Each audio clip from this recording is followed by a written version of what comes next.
War that has an officially announced release date. Guys, it's October 10th. Here to talk to me about it is Michael DePlater, the Vice President of Creative at Monolith. What is up, Michael? Hey, thank you very much. Thanks for the chair.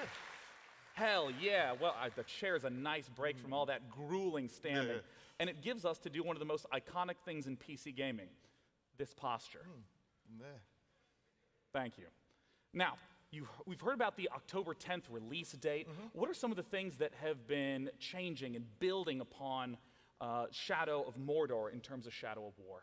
I think what we've tried really hard to do, although it seems pretty obvious, is take the things that were good that worked in the first game, so our combat and the Nemesis system and this world that we'd created, and to build on that, but also to take the lessons we learned in the first game and really improve those. So really make this into a truly epic fantasy that's kind of up there with if you go and see Return of the King or Lord of the Rings, and really focusing on the story and the characters as well.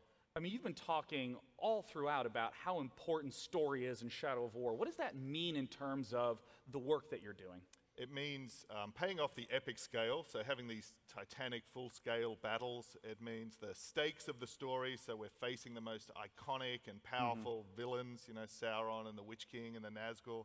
And it means having these incredibly memorable and personal characters, so allies and enemies that you're working with.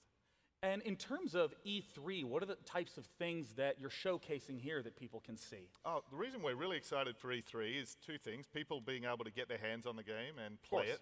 And also that we're going to be giving demos of the game, but because of the Nemesis system, every single demo we give, we have no idea what's going to happen. That's awesome. We don't know which orcs or which characters are going to turn up, which stories are going to happen. So every single time people go and see the demo, they're going to see something new, and so are we.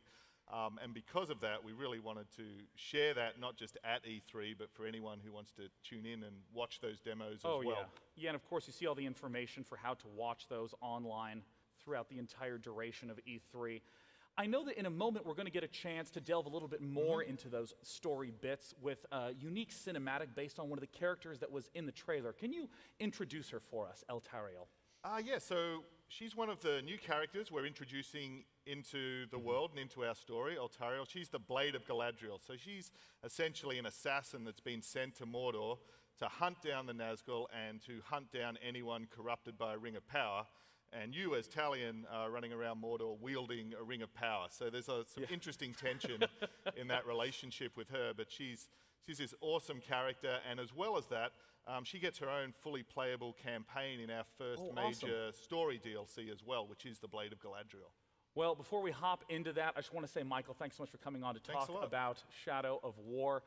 We talked about how important story is to Shadow of War, so let's take a little bit of a look at 2 minutes of the cinematic